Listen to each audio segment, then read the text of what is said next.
अस्सलाम वालेकुम नाज़रीन, आजकल एक बहुत आम सा मंजर देखने को मिलता है। छोटा बच्चा रो रहा है, जिद कर रहा है और माँ बाप जो हैं वो थके हुए हैं और फौरन एक हाल उनके जहन में आता है, मोबाइल। बस मोबाइल हाथ में दिया और बच्चा खामोश हो गया। उनको लगा वो खुश हो गया है, लेकिन असल सवाल ये है, क्या वो वाकई खामोश हुआ है या हमने एक बड़ा मसला शुरू कर दिया है।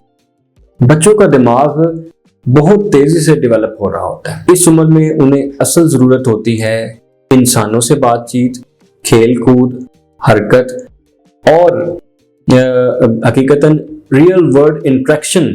लेकिन जब बच्चा मुसलसल मोबाइल देखता है तो उसका दिमाग ओवर स्टिमुलेशन का शिकार हो जाता है, यानी रंग, आवाजें और तेज रफ्तार वीडियोस दिमाग को आदी बना देती हैं। नतीजा ये होता है कि आम जिंदगी उसे बोरिंग लगने लगती है।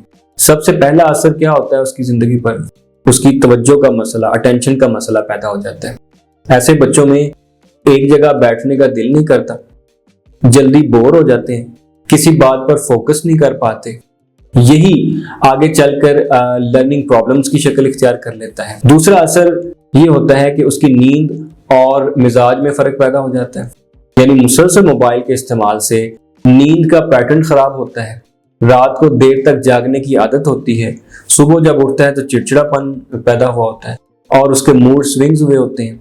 बच्चा इमोशनली अनस्टेबल होने लगता है। और तीसरा इसका बुरा असर जो होता है वो बोलचाल और सोशल डेवलपमेंट के साथ रेलिवेंट है। जब बच्चा इंसानों के बजाय स्क्रीन से ज्यादा जुड़ जाएगा तो बोलने की रफ्तार सुस्त हो सकती है, अल्फाज कम इस्तेमाल होते हैं, वो ज्यादा अल्फाज इस्तेमाल नहीं कर पाता, सोशल इंटरेक्शन कमजोर हो जाता है। कुछ बच्चों में शर्मीलापन या आइसोलेशन भी बढ़ जाता है। चौथा असर इसका ये होता है कि एडिक्शन। इस हवाले से नाज़रीन, मोबाइल क्या करता है, वो बच्चों के दिमाग में डोपामाइन रिलीज करता है जो एक रिवार्ड सिस्टम है। इसलिए बच्चा बार बार मोबाइल मांगता है और अगर ना दिया जाए तो रोना, जिद, गुस्सा ये सब बढ़ जाता है। यहाँ असल जिम्मेदारी वालिदैन की है, क्योंकि मोबाइल खुद मसला नहीं है, इसका गलत इस्तेमाल मसला है। कुछ बेहतर तरीके ये हैं कि मोबाइल का टाइम लिमिट रखें, बच्चों को आउटडोर खेलों की तरफ लेकर जाएं, कहानियां सुनाएं, बात करें, खाने या सोने के वक्त मोबाइल अवॉइड करें। आखिर में अहम बात कि मोबाइल बच्चों को खामोश जरूर कर देता है, लेकिन अक्सर औकात वो उसके दिमाग, रवैये और सीखने की सलाहियत को आहिस्ता आहिस्ता मुतासर कर रहा होता है। असल जरूरत ये है कि हम आसान हल के बजाय सही हल तलाश करें। और अगर इस सिलसिले में आपको रहनुमाई की जरूरत है तो आप राबता कर सकते हैं।